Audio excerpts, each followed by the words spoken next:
Olá, tudo bem? Deus abençoe o seu dia. Quero meditar hoje com você em Romanos, capítulo 12, versos 1 e 2. Diz assim: Rogo-vos, pois, irmãos, pelas misericórdias de Deus, que apresenteis o vosso corpo por sacrifício vivo, santo e agradável a Deus, que é o vosso culto racional. E não vos conformeis com este século, mas transformai-vos pela renovação da vossa mente, para que experimenteis qual seja a boa, agradável e perfeita vontade de Deus. A carta de Paulo, ela é tida como um documento muito importante para a exposição da redenção, da salvação que Deus elaborou e cumpriu por meio do seu Filho Jesus. E aqui nesse capítulo 12, versos 1 e 2, ele está falando sobre a nova vida que o homem pode ter em Jesus. E há algumas coisas aqui que chamam a nossa atenção sobre isso. A primeira delas é que a nova vida é possível quando a gente entende as misericórdias de Deus. Por isso ele começa dizendo: Rogo-vos, pois, irmãos, pelas misericórdias de Deus. Ora, desde o capítulo 1 até o capítulo de número 11, Paulo está expondo tudo aquilo que aconteceu na história do homem na sua relação com Deus.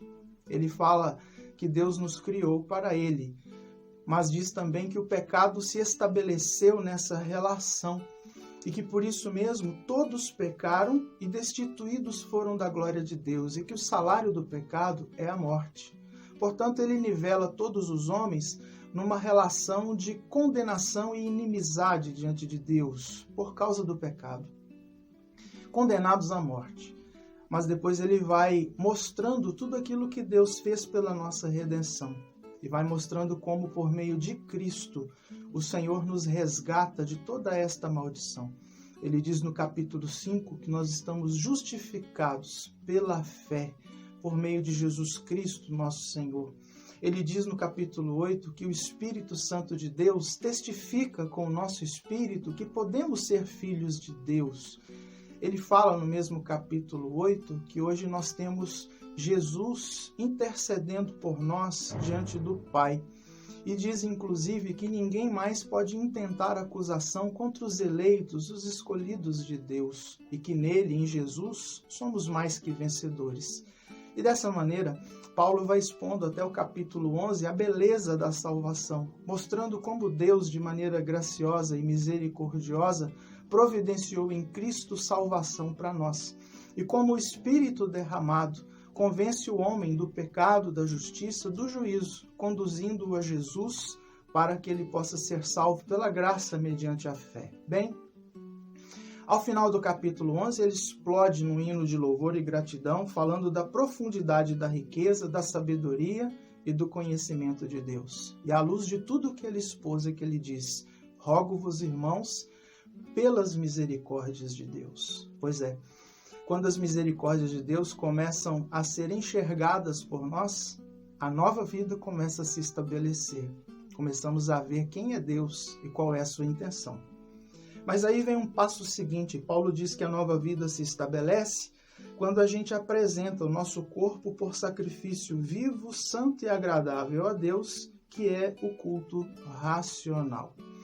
Ora, ele está falando que agora vem então a luz de todas as misericórdias de Deus, de toda a obra que ele providenciou em Cristo, o apresentar a Deus o nosso corpo, tudo aquilo que nós somos, e corpo aqui envolve a alma, o coração, o sentimento, a nossa razão, a nossa mente, tudo o que há em nós, tudo o que nos constitui, vamos apresentar a Deus em sacrifício vivo, santo e agradável. Ora, sacrifício é uma palavra muito interessante, porque ela fala sobre algo que está sendo apresentado como libação, como oferta. Perde-se a vida do que é sacrificado, para que se possa ter vida mediante um sangue que foi derramado.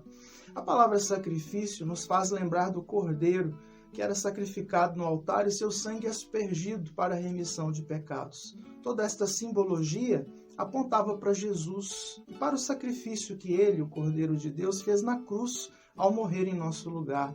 Sangue derramado, Pois bem, mas ele não está dizendo nesse texto que nós devemos apresentar um sacrifício de morte. Ele diz um sacrifício vivo. Isso porque quem tinha de morrer, morreu, foi Jesus.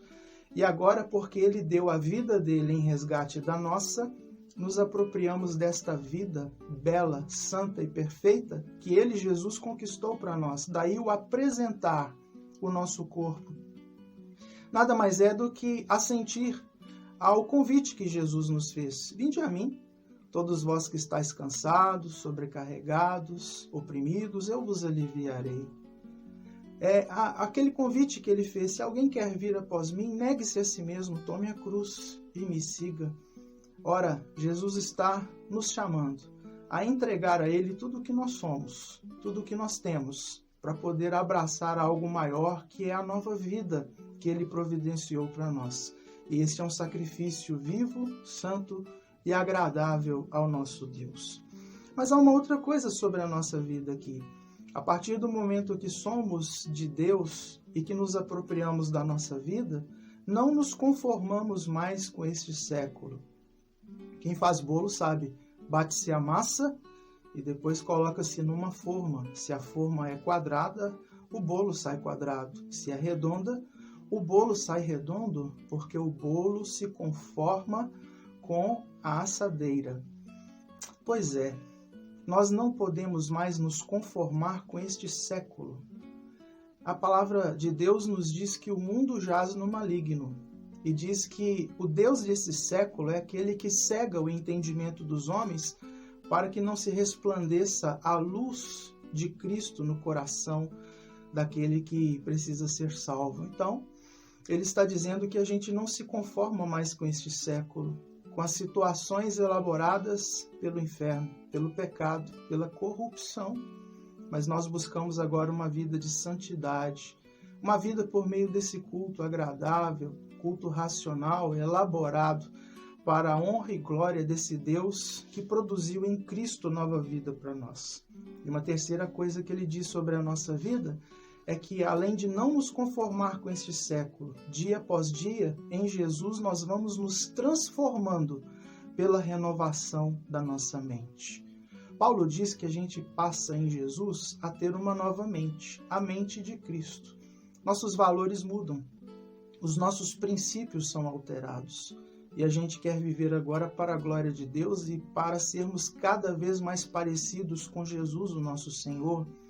Jesus disse no Sermão do Monte: sede perfeitos, como perfeito é o vosso Pai Celeste.